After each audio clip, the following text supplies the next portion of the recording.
প্রিয় সংগঠন বাংলাদেশ কোরআন প্রশিক্ষণ কেন্দ্র আসামিয়া পূর্বাঞ্চল পণ্ডিত মোবারক আলী সভাপতি আয়োজিত আজকের এই প্রোগ্রামের সম্মানিত অঞ্চল দায়িত্বশীল সম্মানিত শাখা সভাপতি এবং প্রাণপ্রিয় দিদি ভাইরা, আসসালামু আলাইকুম ওয়া রাহমাতুল্লাহি ওয়া বারাকাতুহু। মহান রব্বুল আলামিনের হাজারো শুকরিয়া যে আমাদেরকে আমার পিছে যেতে আজকের এই এত না কত কিছু পবিত্র মসজিদে বসে হাজারো মানুষকে পৃথক করে আল্লাহ আমাদেরকে নিজের এই প্রোগ্রামে হাজির হওয়ার তৌফিক দান করেছেন। এই জন্য পরিবেশ দরবারে আমরা সবাই সালামাতের শুকর আদায় করছি। আমরা সবাই বলছি আলহামদুলিল্লাহ। সালাম মানবতার মুক্তির দিশারি, মানবতার মহান শিক্ষক, আখিরি নবী, বিশ্ব নবী, যার দেখানো পথে আমাদের চলা খরচ এবং যার দেখানো সুন্দর একটা রাষ্ট্র ব্যবস্থা কায়েমের জন্য আন্দোলন করা আমাদের সবার উপরে ইমানি দায়িত্ব। সেই নবীর প্রতি আমরা সবাই সমর্থন করি সাল্লাল্লাহু আলাইহি ওয়াসাল্লাম এবং স্মরণ করছি সাহাবায়ে কেরামকে, যাদের অক্লান্ত পরিশ্রম কোরবানির বিনিময়ে ইসলাম মদিনার সেই ছোট্ট একটা অংশ থেকে শুরু করে বিশ্বের বিভিন্ন প্রান্তে ছড়িয়ে পড়েছিল। সেই সুবাদে অর্ধ পৃথিবী শাসন করেছিল সে মুসলমানেরা। সেই মর্যাদাহীনদেরকে আমরা স্মরণ করে আমরা আমাদের প্রোগ্রামে নিয়ে যাচ্ছি। প্রিয় ভাইরা, বাংলাদেশ কোরআন প্রশিক্ষণ কেন্দ্র এমন একটি সংগঠন, যে সংগঠন শুধু প্রোগ্রামের মধ্যে সীমাবদ্ধ নয়, কোনো আলোচনা শোনার মধ্যে সীমাবদ্ধ নয়। এখানে একটা শিক্ষা প্রতিষ্ঠান, এখানে আমরা সবাই ছাত্র, এখানে আমাদেরকে শিক্ষা দেওয়ায় আবার এখান থেকে আলোচক তৈরি করা হয়। আজকে আমাদের সাথে যিনি আলোচনা রাখবেন তিনি একসময় আমাদের মধ্যে ছাত্র ছিলেন। এইভাবে প্রমাণ করে ছাত্রদেরকে এইভাবে কাজে প্রশিক্ষণমূলক, যেভাবে ছাত্রদেরকে প্রশিক্ষণ দিয়ে তাদেরকে শিক্ষিত করা হয়, তাদেরকে ভালো একজন আলোচক বানানো হয়, সেই জাতীয় একটা শিক্ষা প্রতিষ্ঠান হচ্ছে কোরআন প্রশিক্ষণ কেন্দ্র। আমরা জানি বাংলাদেশে এই জাতীয় প্রতিষ্ঠান আছে যারা ছাত্র জীবন থেকে ছাত্রদেরকে এইভাবে প্রশিক্ষণ দেয়। আমিও একসময় এই একটা ছাত্র সংগঠনে এইভাবে অনুসারী ছিলাম, আমাদেরকে এইভাবে প্রশিক্ষণ দেওয়া হতো। আর অন্যান্য সংগঠনগুলোর আসলে এই জাতীয় কোনো কি প্রশিক্ষণের কিছু দেখা যায়। এই ব্যতিক্রম এখানে ইকামাতের দিনের সংগঠন এবং বিভিন্ন সংগঠনগুলোর মধ্যে পার্থক্য এখানে। কারণ ইকামাতের দিনের সংগঠন সেখানে আলোচক তৈরি করা হয়, দায়িত্বশীল বানানো হয়, নেতা বানানো হয়। আপনি কিভাবে আলোচনা পেশ করবেন, হাজার হাজার মানুষের সামনে কিভাবে একটা আলোচনা তৈরি করে মানুষের সামনে পেশ করে, সেই যে একটা আলোচনা তৈরি করা হয় এখানে। তো সেই জাতীয় একটা সংগঠনে আমরা অংশগ্রহণ করতে পেরেছি। এই জন্য মহান আল্লাহর দরবারে আমরা আবারও কৃতজ্ঞ করছি। আমরা সবাই বলছি আলহামদুলিল্লাহ। এখন আজকে আমাদের সম্মুখে মহান গ্রন্থ আল কোরআন থেকে খুবই গুরুত্বপূর্ণ আলোচনা পেশ করবেন আমাদের প্রিয় দায়িত্বশীল আসামিয়া পূর্বাঞ্চলের সম্মানিত সভাপতি জনাব মামুন আব্দুল লতিফ ভাই। আমি মামুন আব্দুল লতিফ ভাইকে ওনার আলোচনা পেশ করার জন্য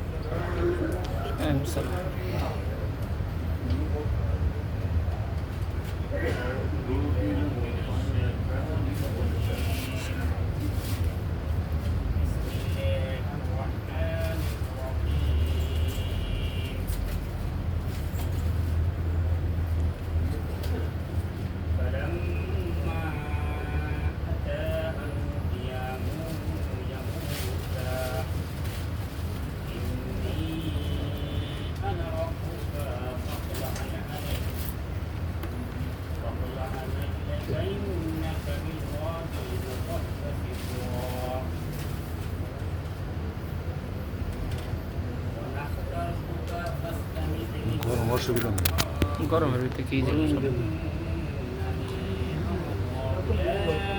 জোড়া ফ্যান একদিকে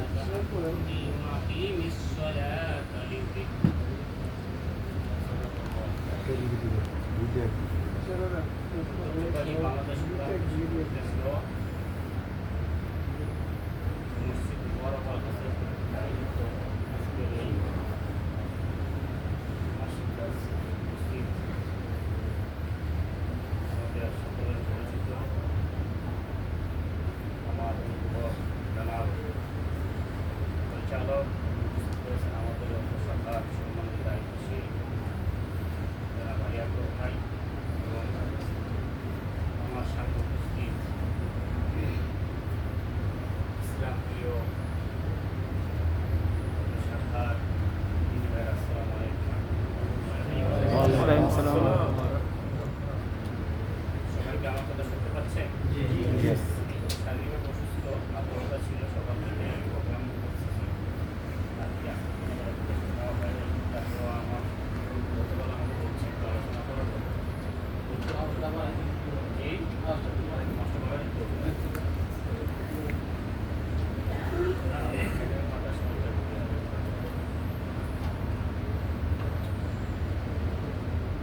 অন্যকে মেহরবানি যে আল্লাহ সুবহানাহু ওয়া তাআলা মেহরবানি করে আমাদেরকে মাগরিবের নামাজ জামাতে সাথে আদায় করার পর আল্লাহর পাঠানো সর্বশ্রেষ্ঠ গ্রন্থ কোরআন থেকে আলোচনা শোনার জন্য তৌফিক করে দিলেন। আমরা ততই করব। সাথে সাথে দরুদ ও সালাম সেই মহান নেতা বিশ্বনবী আহমদ মুস্তাফা সাল্লাল্লাহু আলাইহি ওয়াসাল্লাম যে নবীর আত্মজীবন বিধানে হয়েছে আমাদের দুনিয়ার শান্তি এবং আখিরাতের একমাত্র মুক্তির গ্যারান্টি। সাল্লাল্লাহু আলাইহি ওয়াসাল্লাম। এখন কি শোনা যাচ্ছে? শুনবে? আর এর থেকে বেশি আওয়াজ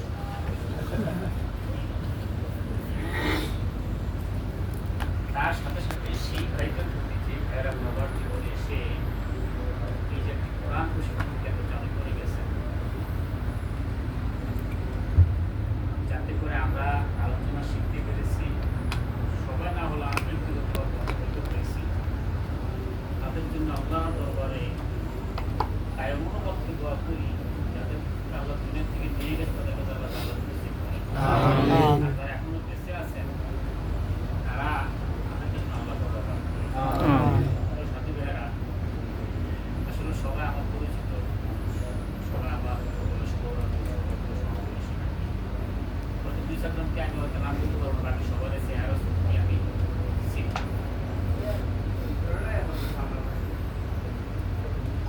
এই শুকরিয়া আদায় করবি এই জন্য আদায় করি যে আমাদের ভাই ঘোষণা দিয়েছেন কোরআন প্রশিক্ষণ কেন্দ্র থেকে কি একটা আলোচনা ঘোষণা দিয়েছেন না? আমরা সংগঠনের নাম জানি তো, বাংলাদেশ কোরআন প্রশিক্ষণ কেন্দ্র। এটা কাজ কি? মানুষকে কোরআন শিক্ষা দেওয়া, যারা কোরআন পড়তে জানে না তাদেরকে শেখানো, যারা কোরআন কিছু করতে জানে তাদেরকে বুঝে বুঝে পড়াশোনা, এবং যারা পড়তে জানে তাদেরকে যেন অর্থ বুঝে অধ্যয়ন করে জেনে উপলব্ধি করে কি কোরআন পড়া, ঠিক না? কারণ এক সময় আজ থেকে 40-50-100 বছর আগে আমাদের দেশে যদি কারো সন্তান থাকতো 4-5টা, বেশিরভাগ তখন আমরা চাচা বা আমার আব্বা আমরা যারা দেখছি 10টা 11টা 12টা 13টা করে কি সন্তান ছিল না? যারা একটু ভালো লেখাপড়া করছে তারা একটু স্কুলে লেখাপড়া শিখেছে নাকি, যাতে মনে করছে যে একটা চাকরি করতে পারে, সরকারি চাকরি নাকি ভালো। আবার যদি দেখছেন যে না একটু কম মেধাবী, তারা একটু ব্যবসা বাণিজ্য শিখেছে, ঠিক নেই যে ব্যবসা বাণিজ্য করে ভালো। আর দেখছে কোনো একটা তাহার ছেলে একটু টানা বা একটু কথা কম বোঝে নাকি, বা চোখ দিকে এবং শিক্ষাটাকে মাথায় ধরে না, ওনারা নিয়ে মাদ্রাসায় যারা মূল পেশ তারা ঠিক নেই তারা বলতে পারবে। তো এই ছিল তখনকার আমলের শিক্ষার ব্যবস্থা। কারণ মনে করছে যে মাদ্রাসায় যদি কিছুদিনও পড়তে পারে, সুরাগারা জানলে কতটুকু আর কিছু না করো, মিলাদ করিয়া, আগে তো মিলাদের যুগ ছিল, এখন তো মিলাদ হয়ে যাবে নাকি, মিলাদ করে হলো দাওয়াত খেয়ে এলো, তার জীবনটা কি সমাজে আমার তো ভালো উদ্দেশ্য ছিল যে আমার ছেলে নামাজ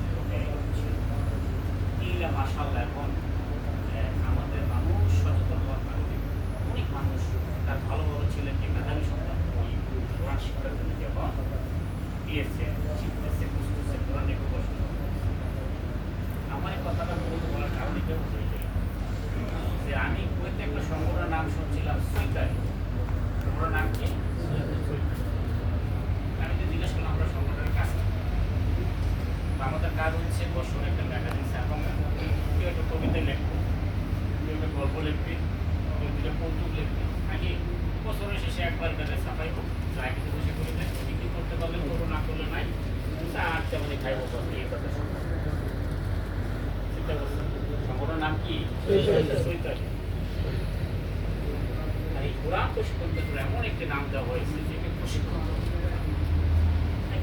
আসলে সকল কিছু হবে না মার্কেটের দিকে আসা পর্যন্ত আমার সকল মাঝে মাঝে নাকি আর মূলত আমার ভালো তাড়াতাড়ি শেষ করে আমি আপনাদের মাঝে সূরা তোহা 3টি আয়াত তেলাওয়াত করেছি আমি শুধু একটি আয়াত এই আলোচনা যে আয়াতটির উপর আমি কথা বলবো সে আয়াতটি এটা ছিল একটা প্রেক্ষাপটে যে যখন মুসা আলাইহিস সালাম তার স্ত্রীদেরকে নিয়ে এবং সঙ্গীদেরকে নিয়ে মাদায়েন শহরে যাওয়ার জন্য রওনা দিয়েছে পথের মধ্যে তার স্ত্রী গর্ভবতী অবস্থায় ছিলেন গর্ভপাত করার মুহূর্তে যখন দেখবেন আমাদের যারা বোনরা আছে বা আমাদের স্ত্রী বা আমার মারা যখন সন্তান প্রসব করার সময় তখন তার শরীরে কি হয় ঠান্ডা অনুভব করে ঠিক নেই তখন তার গরম আগুনের প্রয়োজন মুসা আলাইহিস সালাম ওনার সঙ্গে এবং স্ত্রীকে রেখে উনি দেখলেন যে দূরে কোন পাহাড়ে একটা আগুনের কোনগুলি একটা আলো দেখা যাচ্ছে উনি ভাবলেন সেখানে গিয়ে দেখি কোনো আগুনের ব্যবস্থা কি করা যায় উনি সেখানে একা একা গেলেন তার সাথেও কি নিয়ে যান যখন সেখানে গেলেন তখন আল্লাহ তাকে পছন্দ করলেন জুতা খুলো তুমি জুতা খুলে এই কোথা থেকে একটা পাহাড়ে পবিত্র স্থানে কি আপনি জুতা খুলে উপরে গেলেন সর্বপ্রথম যে আল্লাহ সুবহানাহু ওয়া তাআলা পরিচয়টা ওনার মুসা আলাইহিস সালামকে দিলেন যে যেটা সূরা তোহা ১৪ নম্বর আয়াতে ইন্নানি আনা আল্লাহ নিশ্চয় আমি তোমার লা ইলাহা ইল্লা আমি ছাড়া কোনো ইলাহা নাই ফাকুনি ওয়া আকিমিস সালাতা সুতরাং তুমি আমার ইবাদত করো এবং নামাজের মাধ্যমে আমাদের করো বোঝা গেল যে নামাজ ছিল ছিল কিনা এইভাবে প্রমাণটা 5 ওয়াক্ত নামাজের ছিল না নামাজ ছিল না তো সাল্লাল্লাহু আয়াত নাযিল করে জানাই দিয়েছে মুসা আলাইহিস সালামের সর্বপ্রথম আল্লাহর সাথে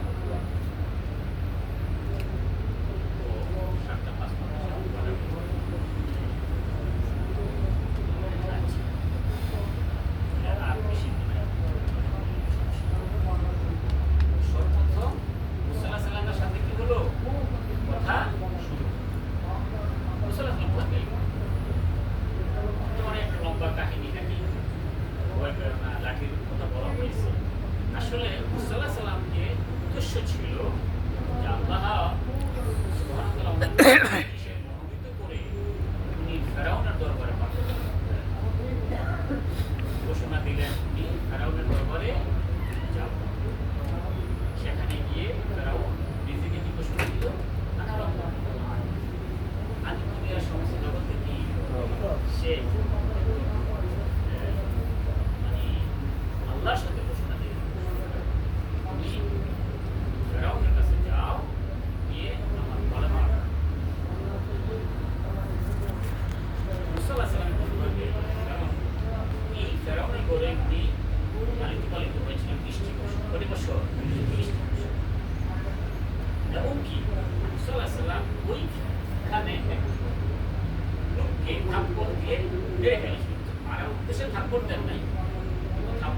আদেশ কি করছে মানে ধরতে গেলে আমি যে হত্যা করলাম আমি তো এখানে গেলে আমাকে বলবে সবাই আবার মুসার সামনে তোমার বাদশার সামনে আল্লাহ সুবহানাহু ওয়া তাআলা আদেশ করছে যাও আবার বাহানা করলে মুসা আলাইহিস সালাম আমার স্ত্রী গর্ভবতী আল্লাহ বলল আমার দেখা দেয় তো সর্বশেষ যখন মুসা আলাইহিস সালাম দেখলেন যে যেতেই যেতে হবে আরেকটু ওনাকে বলছে আমার ভাই যে হারুন আছে ওনাকে আমার কিন্তু সঙ্গী করে দেখছেন ভাইয়ের সাথে কি ভাইয়া সম্পর্ক বুঝতে পারছেন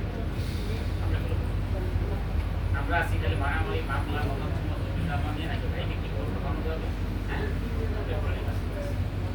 দেখেন ভাই আপনার সর্বপ্রথম যদি আপনি বিপদে করেন আপনার আর কি আর আপনার ভাই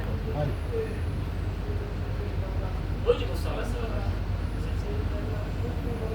যাক আল্লাহ সুবহানাহু ওয়া তাআলা দিলেন সেখানে এটা একটা রম্বর লাগে এখন এই ফেরাউনকে আল্লাহ সুবহানাহু ওয়া তাআলা মুসা আলাইহিস সালাম কাটু করেন আল্লাহ সুবহানাহু ওয়া তাআলা ইচ্ছা করলে বন্ধুভাবে ফেরাউনকে শাস্তি দিতে পারতেন না পারতেন কিনা আল্লাহ সুবহানাহু ওয়া তাআলা এটা নিজামের উপর নয় যে কোনো দুনিয়ার কোনো মানুষকে কোনো শরীর শাসক কোনো জুলুম আজকে আল্লাহর আকাশ থেকে নাকি সরাসরি পাথর মেরে হ্যাঁ তাকে সামনে দেবে হ্যাঁ কোনো কোনো জাতিকে আল্লাহ সুবহানাহু ওয়া তাআলা দিয়েছেন কিন্তু আল্লাহ সুবহানাহু ওয়া তাআলা নিজাম হচ্ছে যুগে যুগে নবী পাঠাবেন নবীর মাধ্যমে নবীদের মনটা আল্লাহর দিন খারাপ দুনিয়াতে যত জিনিস আছে শিরিক যত জিনিস আছে তার মধ্যে তো আছে সবগুলোকে ধ্বংস করে চেষ্টা করুন তারপর আল্লাহ হবে রহমত আসছে যেমন মুসা আলাইহিস সালাম উপর আসছিলেন এবং ফেরাউন পানিতে ডুবে মারা গিয়েছে এখন এই আয়াতে আল্লাহ সুবহানাহু ওয়া তাআলা বললেন যে আল্লাহ পরিচয় আমি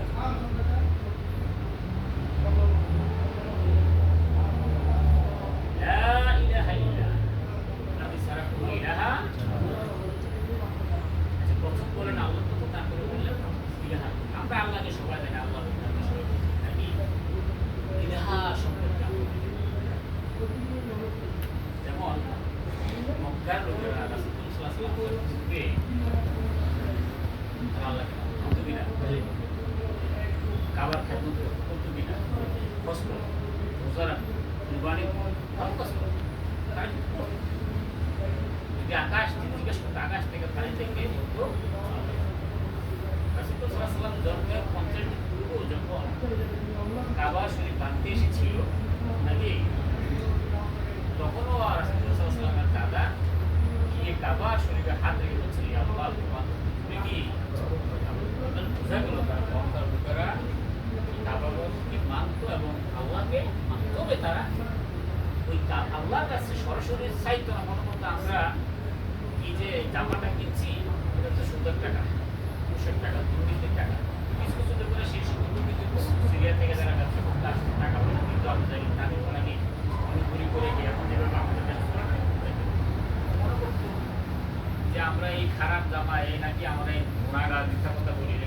দিয়ে আবার কিভাবে আল্লাহ ধরে আমরা দোয়া করি সুতরাং আমরা কাজ খুলে পুরো বয়ে কি করি ইন্টেনশনটা ছিল কিন্তু ইন্টেনশনটা কি কিন্তু আল্লাহ এটা বিধান নয় ঠিক না মানে শিরকের মাধ্যমে তারা আল্লাহর সাথে কি করতো সম্পর্ক যেমনি করে আমরা আমাদের দেশে কি বিশেষ করে এটা শিরকের সাথে সম্পর্ক আল্লাহ কি তাই না বাজারে আছে যেমন শিরকে অথবা শিরক কত আছে বড় বড় শিরক আছে কি ছোট ছোট শিরক আমরা কথার মাঝে অনেক সময় বলে ফেলি না যে আমার গাড়িটা ভালো থাকা তার বলি কিনা আমার ড্রাইভারটা ভালো থাকে আমি বেঁচে গেছি বলে না এটা একটা শিরক কি হয়ে যায় আমরা মনে করি যারা হিন্দু অধ্যুষিত আছে হিন্দু যারা মুশরিক কোরআনের ভাষায় তারা এমন হয় শিরক না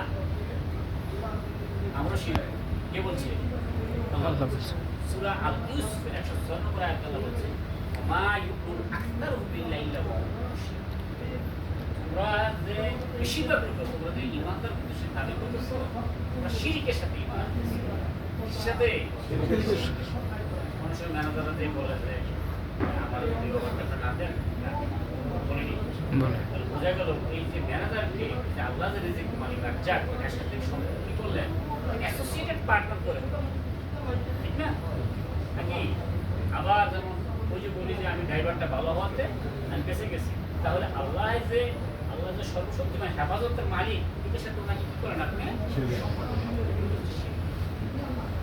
এই জন্য শিরিক যদি না বোঝেন আপনি ইবাদত করতে পারবেন শিরিক যদি না বোঝেন ইবাদত করতে কি আরো সহজ ভাষায় বলছেন দুই আঙ্গুলের মাঝখানে যদি একটি চুল রাখে যতটুকু ফাঁক থাকবে তৌহিদ তাওহীদ এবং শিরিক কি আবার যেমন বিবাহ এবং জেনা খুবই কাছাকাছি কিনা আচ্ছা যারা আলম ওলামা আছেন বিয়ে করতে কয়জন মানুষ লাগে কয়জন সাক্ষী লাগে কমসে কম 2 জন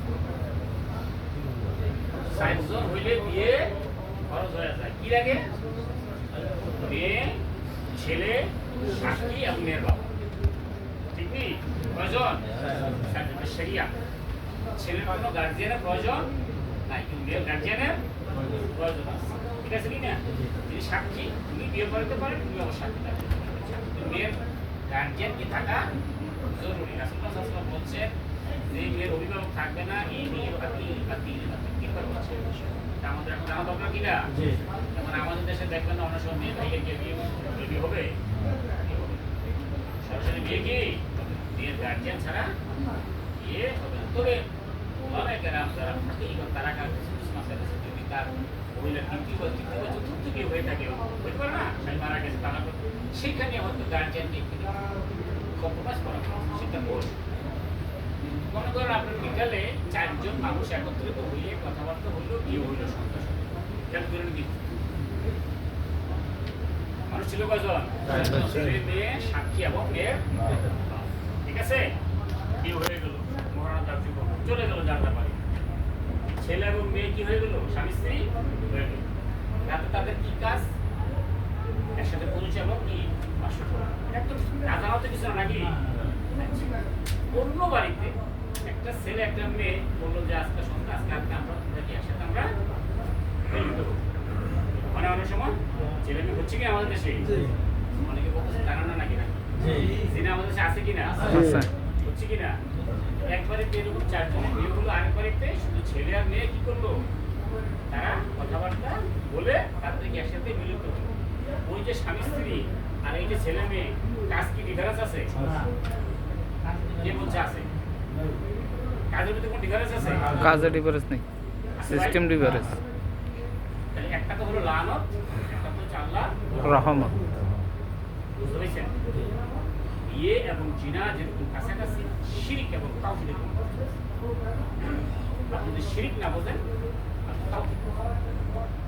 আর তাওহীদ বুঝতে হবে শিরিক বুঝতে হবে জন্য আল্লাহর কাছে সবচেয়ে জুলুম সবচেয়ে বড় গুনাহ কাজ হচ্ছে শিরিক ইন্না আল্লাহ লা ইয়াগফিরু আন ইউশরাকা ওয়া ইয়াগফিরু মা দুনা যালিকা আল্লাহ সকল গুনাহ মাফ করে দেন ইল্লা শিরিক শিরিক গুনাহ এজন্য এখানে যদি ইবাদতের কথা আসছে আল্লাহ সুবহানাহু ওয়া তাআলা বলেন যে আমি যে তোমার আল্লাহ সুতরাং যেমন আপনি আপনার সন্তানকে যদি কোনো আদেশ করেন যে আমি তোমাকে টাকা দিচ্ছি বই কিনে দিচ্ছি কাপড় দিচ্ছি সুতরাং স্কুলে যাও বলার অধিকার রাখেন না আপনি বলার অধিকার রাখেন আল্লাহ সুবহানাহু ওয়া তাআলা মুসা আলাইহিস সালামকে বললেন ইন্নানি আনা আল্লাহ আমি তোমার আল্লাহ আমি ছাড়া কোনো ইলাহ নাই সুতরাং তুমি আমার ইবাদত আমার ইবাদত করতে হলে আপনাকে শিরিক জানতে শিরিক না জানলে আপনি নিজের সাথে আপনি ইবাদত করতে তাহলে আমাদের এই জিনিসটা কিন্তু আমাদের লেখাপড়া জানতে ইবাদত কি কোরআনের 4টি মৌলিক পরিভাষা আছে একটা হচ্ছে রব একটা হচ্ছে দিন একটা হচ্ছে ইলাহা একটা হচ্ছে এই গোটা কোরআনটাকে যদি আপনি মানে স্পেসিফিকলি 4টি শব্দ যদি আপনি বুঝেন তাহলে আপনি গোটা কোরআনটা আপনি কোরআনে 500-1000 আয়াত আছে যা আমাদের জরুরি আর বাকি সব কি ইতিহাস ঈসা আলাইহিস সালামের নাকি ঈসা আলাইহিস সালামের আচ্ছা ঈসা আলাইহিস সালামের এত ইতিহাস কি দেওয়ার দরকার ছিল আমাদের কাছে আমাদের শিক্ষা আমাদের কিবলা শিক্ষা এই জন্য এই 4টি ভাষা যদি আপনি জানেন, মৌলিক পরিভাষা 4টি ভাষা যদি আপনি ভালো করে বুঝেন, কি বলছি? রব, প্রথম কি? রব, তারপর ইলাহা, তারপর দিন, ইবাদত। এই 4টি ভাষা যদি আপনি বলেন বোঝেন, তাহলে আপনি কোরআন বুঝবেন। এর মধ্যে একটি হচ্ছে যেটা বললাম ইবাদত, নাকি? এই ইবাদত করতে হলে আইনত অর্থ কি? আমরা সাধারণ ভাষায় বুঝি যে কি আল্লাহর হুকুম পালন করা। আল্লাহর কি করা? হুকুম পালন। আল্লাহর হুকুম কোথাও করার জন্য বলছেন, কোথাও নিষেধ করছেন, আছে না? এখন আমরা আমাদের কিছু জিনিসকে আমরা বেছে নিয়েছি, যেগুলো আমাদের জন্য কি হয়, একটু সহজ লাগে, ঠিক না? আমরা একটু সহজ লাগে, ঠিক না? এই যে সংগঠন, এই সংগঠন মূলত এই দাওয়াতটুকু মানুষের কাছে দিচ্ছে যে আমি যেন আমার আল্লাহকে চিনতে পারি। দেখেন, এই সংগঠন কিন্তু হুবহু অন্য কোনো সংগঠনের মতো নয়। অন্য সংগঠনে নাকি নেতা আছে, কর্মী আছে, মারামারি আছে, কাটাকাটি আছে, খুন আছে, হত্যা আছে, দোষণ সব কিছু আছে, দুনিয়ার স্বার্থের জন্য না। কিন্তু এই সংগঠন, আপনি যদি দুনিয়ার পর স্বার্থের জন্য আসেন, আল্লাহ আপনার এই সংগঠন থেকে থাকবে। আমাদের আমরা খারাপ মানুষ, আমি গোনাগার পাবো, আমার ভিতরে গোনা থাকতে পারে, আমি পাপি দিতে পারি, আমার আমল কম দিতে পারে। এই সংগঠন যে নৈতিক শিক্ষা মানুষকে দিচ্ছে, আজকে আমরা যেখানে বসছেন, কিসের বোঝা যায়? এই সংগঠনে কোরআনের বোঝা, ঠিক না? আমাদের চেয়ে বেশি মানুষ দেখেন হোটেলে বৈশাখে কি করে সমস্যা। একটু আমার বলবো, অনেক লোক আছে দেখবেন হোটেলে বৈশাখ গল্প করে, এখন তো আছে মোবাইল শুনি, নাকি? এরকম আছে না? আবার কিছু লোক দেখতাম আগে হাসা দিয়া উপরে দাঁড়িয়ে দাঁড়িয়ে খালি গাড়ি করে, কোনো কাজ নেই, খালি গাড়ি, কটা গাড়ি পেলে কটা গাড়ি।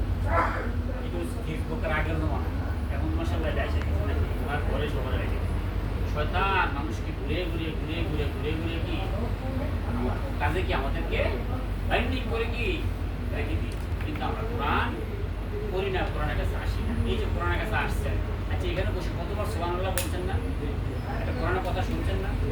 সব হয়েছি কইছি না, কথা বলছেন। যেখানে কোরআনে আলোচনা হয় সেখানে আল্লাহ পাকের ফেরেশতারা কি করে রহমত বৃষ্টি করে দিয়ে রাখে এবং আমাদের দোয়া করে। এইটা আসলে আমরা বুঝি না কেন? এই জন্য বুঝি না, আমরা সবসময় নগদে কি বিশ্বাসী, বাকিতে বিশ্বাস। আচ্ছা এখন যদি এখন ঘোষণা দেয় যে সরকারে যে আমেরিকা যাইবা নাকি জান্নাতে যাইবা, আপনারা কোন দলে যাইবেন? আমি তো আমেরিকা আগে চিন্তা ভাবনা করলাম যে আমেরিকা দেখে আসি নাকি জান্নাতে কবে বলছে আল্লাহ নাকি বাকি নাকি কথা সব বুঝতে পারছেন তো? এখন যদি বলেন যে এটা কেন বললেন, জান্নাতের সাথে কি আমিও তুলনা, যদি তুলনা না হলে তাহলে আমাদের দেশ থেকে 20 লাখ 30 লাখ টাকা 14টা 15টা দেশ খরচ করে আনি পানামা জঙ্গলের ভিতরে পানির ভিতরে শুয়ে থেকে আমি আইসি, আপনারা আইয়েন না, তাইনি? এটা একজন আত্মহত্যা, একজন আত্মহত্যা যে মারা যায় সেটা আত্মহত্যা নেই। বিষ খাইলে আপনি আধা ঘন্টার মধ্যে মারা যাবেন, আর এখানে আপনি জেনে শুনে যে সাগরে যাচ্ছি সেটা আত্মহত্যা না? আত্মহত্যা কিনা? আল্লাহ কি আমরা আমার 20 টাকা খরচ করে আমেরিকা মারা রিজিকের জন্য, আর রিজিক দুনিয়ার কোথাও রাখে নাই বলে আপনি আমেরিকা যাওয়ার বিপক্ষে দেখি না। বই তো করতে শুনতে পাবে, নিশ্চিন্ত যাও, কোনো সমস্যা নেই। এই কথার অর্থ হলো যে আমরা নগদে বিশ্বাস করি নাকি আমার দেহটা মায়া আমি করি না, আমি সে শুধু আমেরিকা যাওয়ার তাহলে কি আল্লাহ মানা হইল না। আল্লাহ যে বলছে জমিনে এমন কোনো প্রাণী নাই যার রিজিকের ব্যবস্থা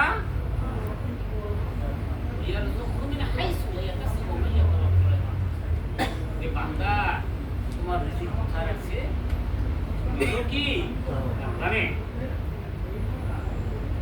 সুতরাং ইবাদত করতে হবে একনিষ্ঠভাবে আল্লাহ। আপনি কম করেন, যেমন আপনি আপনারা খিচুড়ি দিয়েছে খাওয়ার জন্য, আমি পেট ভরে খাইছি, ঠিক নেই? আরো যেন অল্প একটু ভালো পোলাও কুমা খাইছে, কোনটা ভালো? অল্পটা ভালো না? এই জন্য আপনি আমল কম করেন কিন্তু শিরক মিশ্রিত আমল। আর শিরক মিশ্রিত আমল করলে কোনো কাজে আসবে? আল্লাহ সরাসরি বলছেন আমি শিরকের সাথে কোনো আমলকে আমি গ্রহণ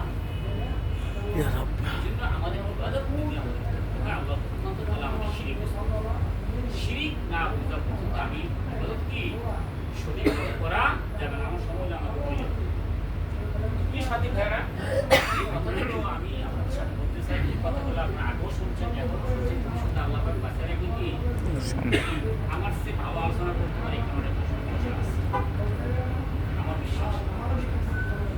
এখন এই যে কোরআন প্রশিক্ষণ কেন্দ্রে কথাগুলো বলতেছে, আপনারা এই ইবাদতের কথা, শিরিকের কথা, এই রবের কথা, দ্বীনের কথা, ইলাহার কথা, এগুলো কি বানানো কথা নাকি কোরআনের কথা? কোরআনের কথা। কিন্তু আপনি যান আমাদের দেশে ওয়াজ হচ্ছে, এই যে মনে করেন সামনে শিক্ষা 68,000 গ্রাম, 2,000 গ্রাম, 68,000 গ্রাম আমাদের নাকি আরো হয়তো কিছু বাড়ছে থেকে ভাই কেউ না বাড়ছে না, ধরুন 70,000। এমন কোন গ্রাম আছে যে শীতকালে 10টা মানুষ হয়েছে না? হ্যাঁ, কত হইলো? 10টা করলে 70,000 কত হয়? 7 লাখ নাকি? এই 7 লাখে যদি মনে করেন আপনি 500 লোক করে কত হয়? 3.5 কোটি মানুষ। কত হয়? 3.5 কোটি মানুষ প্রতি বছর ওয়াজ শুনতেছে। এত লক্ষ লক্ষ আলেম, হাফেজ, মাওলানা, কারি, মাদ্রাসা আছে নাকি? পৃথিবীর সবচেয়ে বেশি মসজিদ হচ্ছে আমাদের, জানেননি? আগে বলতে আপনার কাছে মসজিদ পূজা হয়ে যাবে নামাজ পড়া আমরা মসজিদ থেকে আবার নাকি একটু মসজিদ কারি জিজ্ঞেস করি নামাজ এত মসজিদ মাদ্রাসা থাকার পরও আমাদের দেশে জিনা, মারামারি, কাটাকাটি, দুর্নীতি, চাঁদাবাজি, এই তারপর হত্যা, জুলুম বাচ্চারা সবাই বলেন দেখে বাড়ছে। আগের থেকে বাড়ছে নাকি? আপনার আব্বার আমলে যেগুলো ছিল এখন আরো কি ভবিষ্যতে বাড়বে না কমবে? বাড়বে। বিশ্বাস নেই। সঠিক শিক্ষা মানুষের কাছে নাই। আপনি যান বাংলাদেশের মাহফিলে, এখন কিছু কিছু মানুষ এখন আলোচনা করে। আমরা 30-40 বছর আগে আলোচনা শুনতাম, শুধু মার ওয়াজ করতো, কিছু কান্নাকাটি করতো, কিছু টাকা পয়সা দিত, ঘুমাইতো, সকালে কিছু কিছু করতো। সারাদিন ওয়াজ করার পরে ফজরের নামাজ কি রাত্রে সারা রাত ওয়াজ শুনছে, ফজর নাই। আপনি যদি 1 লক্ষ মাহফিলে যান, একটা নামাজের মতো সমতুল্য হবে? এই জন্য আল্লাহ বলছেন যে আল্লাহ মুসা আলাইহিস সালামকে ঘোষণা দিয়ে বলেছে যে আনাস রাদিয়াল্লাহু তাআলা আছে, যখন তুমি নামাজের কোনো কারণে ঘুমিয়ে যাও, সাথে সাথে উঠে কি আবার নামাজটা তাড়াতাড়ি আদায় করো। নামাজ নামাজ নামাজ, কোন অবস্থাতে নামাজ সাঁতরাতেছেন, বিমানে বসছেন, আমরা দেশে বিমানে মানুষ বসলে, আমি যদি মনে মনে দেশে তো মানুষ তো অনেক বেশি ওই যে আমার সাথে গাইল না, অনেক মানুষ দেওয়া গেছে বিমানে পয়সা পয়সা, কোনো জিকির নাই, কোনো কিছু নাই, খালি টিকিট কত তুলেছে ভাই, ছুটি কয় মাস থাকবে, আর কয়েকদিন যদি আমার কয়েকদিন ছাড়ছে, আমার তো সিকিউরিটি ছাড়া নাই, আমার 2 কেজি 2.5 টাকা কে আমি কি আলাপ বেহুদা, কোনো জিকির নেই, এই আকাশ উপরে যাইতেছে, কোনো জিকির নেই। আপনি ওষুধ থাকলে ওষুধ করবেন, বুঝু নাই নামাজ কোন অবস্থা বাদ দেওয়া কি যাবে না, অর্থাৎ প্রতিটি মুহূর্তে আপনি আল্লাহ গোলাম, এটা কি করতে হবে? প্রকাশ কয়েকদিন আগে দেখছেন না, 12 দেখলাম কোথায় গিয়া করতে কি আমরা থাকতে পারতাম কিনা? প্রত্যেকটি মুহূর্তে যদি আপনি স্থির অবস্থা থাকেন, তাহলে আপনার যেখানে মৃত্যু হবে তখন আল্লাহ গোলাম এসে বলবেন, আল্লাহ আমি তোমার মৃত্যুর আগে তো তোমাকে আমি স্বীকার করে কি, কেন আমাকে তুমি জানতে? প্রত্যেকটি মুহূর্তে কি করতে হবে? জিকির করতে হবে। প্রত্যেকটি অবস্থায় বাজার সাথে থাকতে হবে। আপনি যদি আসেন আমাদের সময় হাদিস শরীফে আসছে, আপনি যদি আয়াতের করতে পারেন, সারা রাত আপনি আল্লাহর জিম্মায় কি চলবে।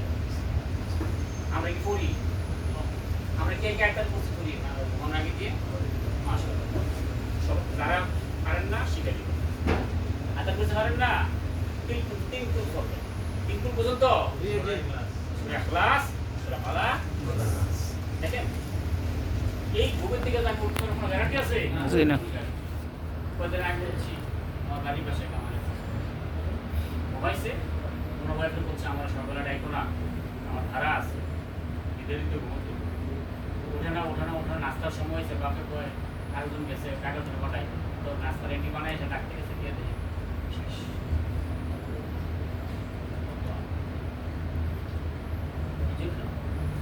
যেখানেই থাকে মৃত্যু আপনাকে কি করবে? মানুষ এখন মৃত্যুর ভয় পায়নি, মানুষ মানুষকে এভাবে মারে, এভাবে হত্যা করে, মনে হয় যে সে আবার কিছু করে ফিরে বেরোবে। সাধারণ টাকার জন্য, অল্প টাকার জন্য মেরে ফেলে। কথা বলে ঝগড়াঝাটি হয়েছে আল্লাহ নাকি? কে কারে কেন মারে সে নিজেও জানে না, আর যে মরছে সেও কি জানে না কেমন তাকে মারছে। এটা আল্লাহ সুবহানাহু হাদিস। যেমন জমানা আসবে, যে যাকে হত্যা করবে সে নিজেও জানবে না, যে করবে সেও নিজেও কি সাথে বেড়া। এই কোরআন প্রশিক্ষণ কেন্দ্র অল্প পরিসরে আমি যে কথা বলতে চাই যে আমরা শুধু খালি কোরআনের কথাই বলি না, হাদিসের কথাই বলি না, আমরা মানুষকে, একজন মানুষকে সত্য নিষ্ঠাবান চরিত্র হওয়ার জন্য বলি। আপনার আমি চ্যালেঞ্জ করে বলতে পারি, এই কোরআন প্রশিক্ষণ কেন্দ্রের ছায়া তুলে যে এসেছে নাকি ন্যূনতম সে একজন মানুষ হওয়ার যোগ্যতা তৈরি করছে কিনা। এই জন্য এই কোরআন প্রশিক্ষণ কেন্দ্রে আপনাদের সহযোগিতা এটা এখন টিকে আছে। আপনারা সহযোগিতা করতেছেন সব দিক দিয়ে, আপনারা এই দাওয়াত দিয়ে মানুষকে নিয়ে আসবেন। এটা করতে হবে, দাওয়াত দিয়ে মানুষকে নিয়ে আসতে হবে। আসেন ভাই এখানে বসি, আধা ঘন্টা বসি, সময় দেবে নাকি চলে যায়।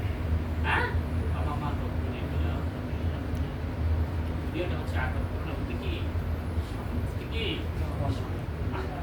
মাঝে চিন্তা করি যে এখানে রোগ হইলে তো কি হবে, ক্যান্সার হলেও 200 আমার মানুষ ঠিক নাকি, ডায়াবেটিস হলেও তো 210 বছর খাইয়া 15 বাঁচতে হবে। এই যে আমাদের ভিতরে একটা হার্ট আছে, এটা মিনিটে 72 বার নাচ, চিন্তা করে একটু রেস্ট নিয়ে কি অবস্থা। এটা কথা আমরা চিন্তা করবো যদি আমরা আমাদের খারাপ কাজগুলো আমরা ছেড়ে দিই, আমরা যে কোনো কাজ লিপ্ত আছে আমরা ছেড়ে দিই নাকি। এই যে মোবাইল আমাদেরকে কোথায় নিয়ে গেছে। হ্যাঁ, মোবাইল দেখেন, আপনি শিক্ষার উদ্দেশ্যে দেখেন, একটা কোরআন আয়াত দেখেন, আপনি একটা ওয়াজ শোনেন না, আমরা গজল শুনেন, সারাদিন আমরা খালি সব শেষ করে বলে আপনি কি এটা বাহিরে না আমার সময় বেশি নাই। হ্যাঁ, স্বল্প পরিসরে যে কথাগুলো আপনাদের কাছে বলতে চাই, এই কোরআন আলোচনা করতেই থাকবে। যদি আমরা আলোচনার মধ্যে যদি আমরা নিজেকে এই চিন্তা না করি যে না আমি একটা প্রতিষ্ঠিত একটা মুসলমান হিসেবে, এই জন্য আল্লাহ পাক বলছেন নাকি যে ইয়া আইয়ুহাল্লাযীনা আমানু বিসসিলমি বলে মানুষ তোমরা পরিপূর্ণভাবে কি করো, ইসলামের মধ্যে প্রবেশ করে শয়তানের প্রধান অনুসরণ করো না। আচ্ছা, পুরোপুরি ইসলামের কথা কেন বলবো? তাহলে মানে আমরা ওই কবি ইকবাল পাকিস্তানের সাথে ছিল যে मस्जिद में जाके अल्लाह को बुलाया गया, होटल में जाके शराब पी के अल्लाह की खुश रहे, शैतान की नाराज। তোমরা খুশি আছি কি আছে না?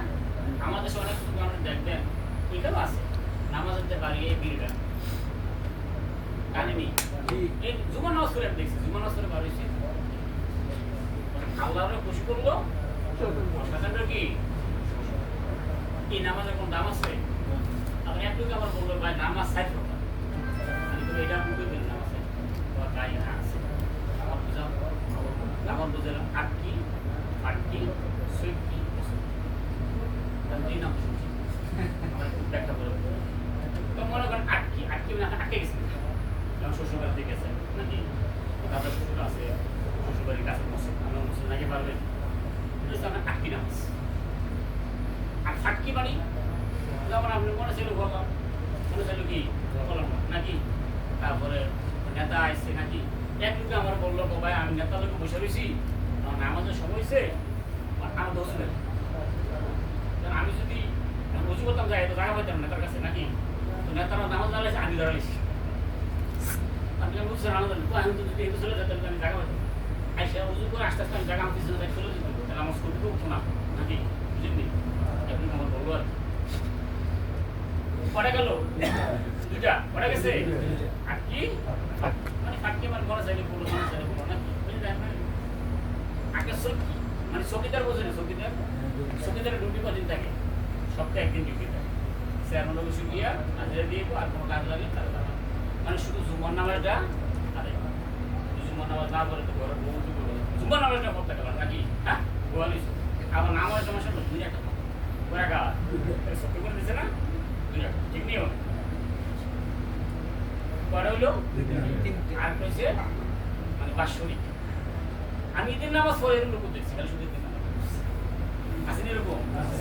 আমি ঈদের নামাজও বিষয় আছে, গুরুত্বের গোবর হয়ে গেছে এরকম লোক দেখছি। হ্যাঁ, আমার এক লোক, আমার চাচা অনেক বছর করতেছিল, আমি একবার খালি হার বসতে দিয়ে গেছি, আর কোনো সময় নেই। তাহলে বোঝা গেল মানে কেমনে বাইর করছে। এই জন্য আল্লাহ পাক বলছেন খলফি সিলমি, পরিপূর্ণভাবে ইসলামে প্রবেশ করুন। এই কোরআন প্রশিক্ষণ কেন্দ্র পরিপূর্ণভাবে আপনাকে ইসলামে প্রবেশ করার জন্য শুরু করুন। অন্য কোনো সংগঠন এই সিস্টেম নাই। হ্যাঁ, কিছু কিছু আপনার ইসলামিক সংগঠন আছে, অবশ্যই আছে, তারাও সেই সিস্টেম আছে। কিন্তু এই সংগঠন থাকলে আপনি আপনার নামাজ, আপনার আখলাক, আপনার ইবাদত, আপনার রবকে চিনতে পারবেন, আপনার রিজিকও বেড়ে যাবে। কারণ আপনি সত্য থাকলে রিজিক আল্লাহ কি করবে? বাড়িয়ে দেবে। আপনার চরিত্রবান হয়ে যাবেন, আপনার মুখ থেকে অনেক খারাপ কথা চলে যাবে। আমি একটা ছোট্ট একটা উদাহরণ দিই। আমাদের সংগঠন আসলে আমরা প্রথম শিক্ষা দিই, অনেক দেখবেন আমাদের বাংলাদেশি বাইরে দেখলে ডাক টান দেয়, ভাই দেশি এদিকে আসে, বলেনি? জি। আপনারা বলেন এটা এখন থেকে আবার বলেন। এদিকে ভালো কথা, জি। খারাপ না, গোনা না, কিন্তু শুনতে ভালো লাগে। সৌন্দর্য লাগে নাকি? কি বলবেন? কি বলবেন? ভাই ঠিক আছে নি? সে হিন্দু, সমস্যা নেই নাকি? বলে দেশি, এটি শব্দ হইল। হ্যাঁ, ঠিক চিন্তা করছেন? কারণ আমাদের শিক্ষা, আমরা এখন থেকে কি বলবো?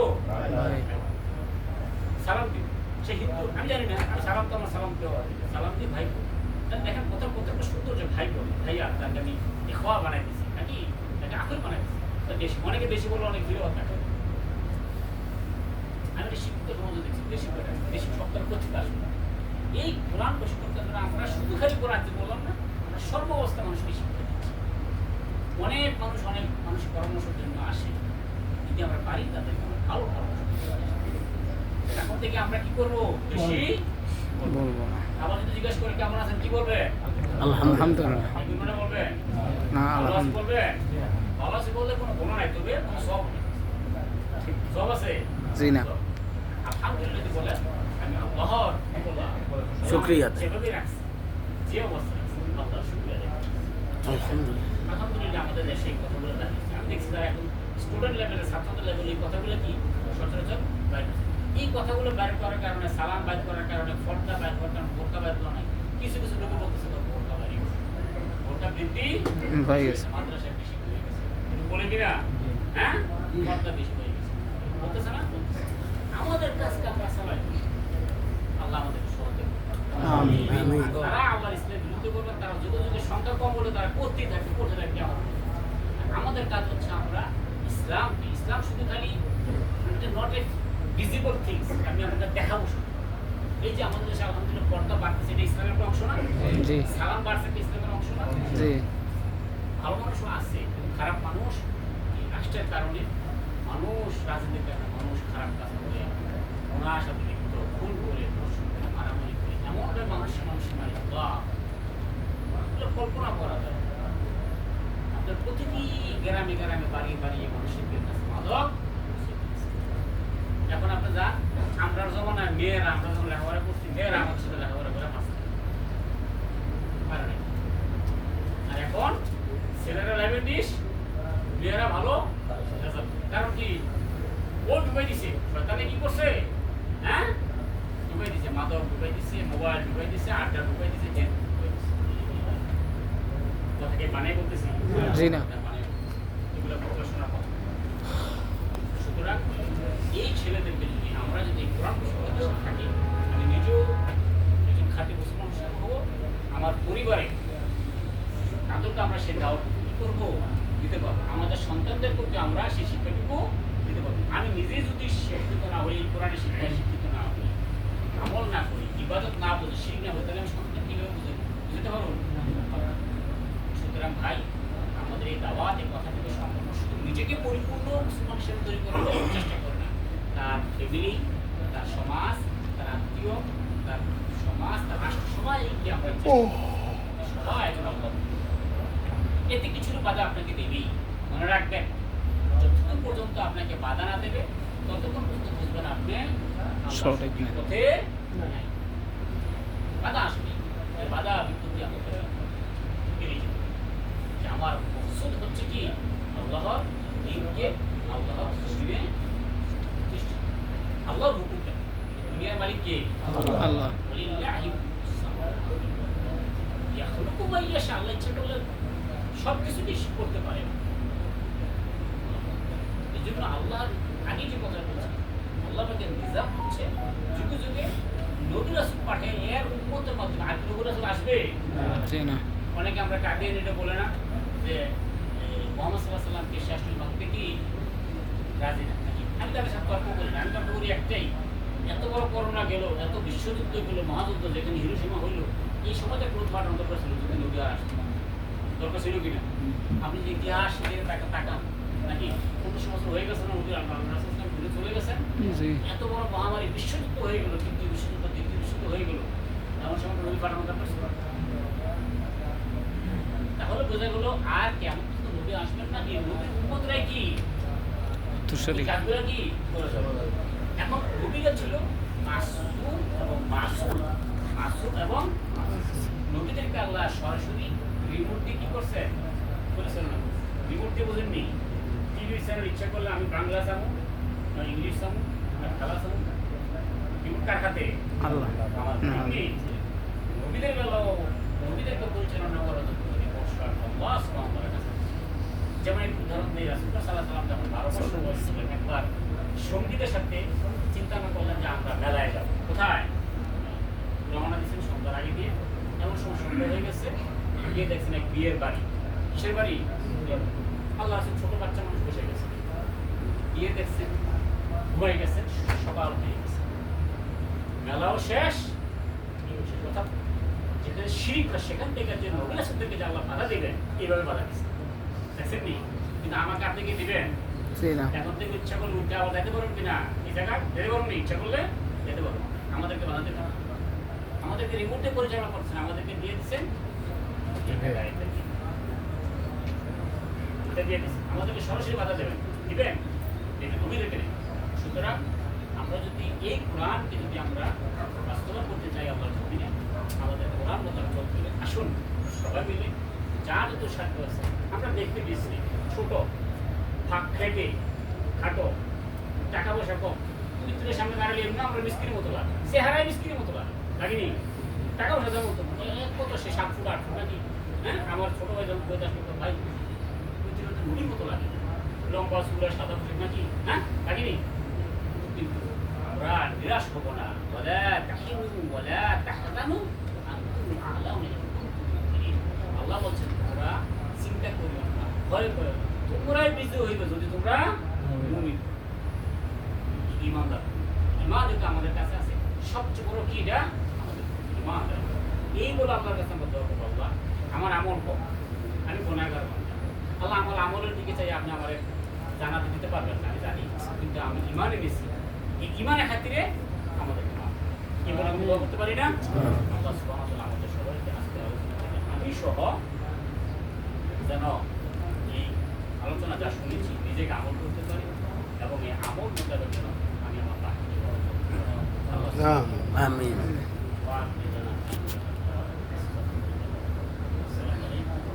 ওয়ালাইকুম আসসালাম ওয়া রাহমাতুল্লাহ আলহামদুলিল্লাহ আমরা এখন আমাদের প্রিয় মোহতারাম কাছ থেকে খুবই গুরুত্বপূর্ণ আলোচনা শুনলাম আসলে আমাদের ভিতরে একটা ভুল ধারণা একসময় একটা থাকে যে কেউ যদি আমরা মাদ্রাসায় পড়ি বা মাদ্রাসায় যারা পড়ায় তারা খুবই পরেজগার এবং তারা খুবই আল্লাহ কিন্তু মাঝে মাঝে এমনও আমরা নিউজ পাই যে মাদ্রাসার শিক্ষক কর্তৃক তার ছাত্রীদের দ্বারা পা টিপায় শরীর টিপায় এর মানুষ মিলে তাহলে যে শিক্ষক এই কাজটা করায় তার ছাত্রী হাতে হ্যাঁ তার অন্য লালসা তো তার মধ্যে আসে যেতে পারে এবং হয়েছে এরকম তাহলে ওই শিক্ষক কি কোরআনের থেকে যে জ্ঞান অর্জন করা সে জ্ঞান অর্জন করতে পারছে কোরআন পড়াইতেছে কিন্তু কোরআনের জ্ঞান অর্জন নেই মসজিদের ইমাম সে যদি মসজিদের সিঁড়ির মধ্যে একটা মহিলার সাথে খারাপ কাজ করে তাহলে ওই ইমাম কি কোরআনকে বুঝতে পারছে ইসলামের নিয়ম সিস্টেম কি বুঝতে পারছে বুঝতে পারে তাহলে কোরআনকে যদি আপনি বুঝতে হবে কোরআনকে যদি বুঝতে চান তাহলে আপনি কোরআনকে রাসূল যেভাবে কোরআনকে বোঝার জন্য বলেছেন সেই সিস্টেমে আপনাকে বুঝতে হবে রাসূলের সিস্টেম অনুসারে আমাদের কোরআনকে বুঝতে হবে। কারণ আমি যদি কোরআনকে যদি সঠিকভাবে না বুঝি তাহলে কোরআন থেকে আমি কখনো শিক্ষা অর্জন করতে পারবো না। এই কারণে এই কোরআন প্রশিক্ষণ কেন্দ্র বা বাংলাদেশের যেসব ইকামতের দিনের সংগঠন আছে, এরাই মানুষকে কোরআন প্রশিক্ষণের জন্য এই কোরআনকে কিভাবে ধারণ করতে হবে, কোরআনকে কিভাবে শিক্ষা অর্জন করতে হবে সেই প্রশিক্ষণটুকু দিয়ে থাকে। আপনি দেখেন, আমি যখন কলেজে পড়ি তখন আমার এক দায়িত্বশীলকে 115 ছেলেরা মারছে। সন্ধ্যায় আবার তাকে দেখতে আসছে একজনে। উনি তখন বলছে, ভাই আপনি তো আমাকে আসছেন, একটা কাজ করা দিচ্ছি, বুঝবেন, আবার চলে যান, আপনি আসছেন, আপনাকে ধন্যবাদ। তাহলে ওই কোন সাহসে আসছে? সে আসছে যে এই লোকটা ইসলামী আন্দোলন করে, সুতরাং আমার উপর আক্রমণ করবে, এই তার বিশ্বাস ছিল। না কি সে আসবে? আসতো না। এই কারণে যারা ইসলামী আন্দোলন করে তাদের প্রতি সবার একটা বিশ্বাস থাকে যে এই লোকটা কি করবে না, আমাদের খেয়ানত করবে না। আমি একবার শুনছি মাওলানা লুৎফুর রহমান থেকে, মাওলানা লুৎফুর রহমানের কাছে একজন প্রতিষ্ঠানের একটা লোক আসে বলতেছে, হুজুর আপনি চট্টগ্রাম বিশ্ববিদ্যালয়ে একটা ছেলে দেন, আমার মেয়েকে প্রাইভেট পড়াবেন। তো কেন আপনার সংগঠনের লোক নাই? তো আছে কোথায়, কিন্তু তাহলে কেন কি সমস্যা? তো ভাই তাদের প্রতি আমার বিশ্বাস নেই। আপনার ছেলেটা, আপনি যে ছেলেটাকে দিবেন এই ছেলেটা অন্তত আমার মেয়ের ক্ষতি করবে, আমার মেয়েকে সুন্দরভাবে পড়াবে। এই যে একটা বিশ্বাস, এই বিশ্বাসটা কিসের কারণ হয়েছে? ইসলামের কারণে। এই কারণে আমাদেরকে কোরআনকে যদি আমরা ধারণ করতে হয় তাহলে আমাদেরকে যেসব সংগঠনগুলো আমাদের দিনের প্রশিক্ষণ দেয়, কোরআনের কথা সবার সামনে বলে, এই জাতীয় সংগঠনগুলোর সাথে আপনি সম্পৃক্ত রাখতে হবে এবং সেখানে অংশগ্রহণ করে আপনি ওই ফায়দা হাসিল করতে হবে। কোরআন প্রশিক্ষণ কেন্দ্র এই জাতীয় একটা সংগঠন, আমরা যারা এখানে উপস্থিত আছি এবং আমাদের রুমে আরো যারা আছে, আমরা সবাইকে এই ভালো কাজে নিয়ে আসবো।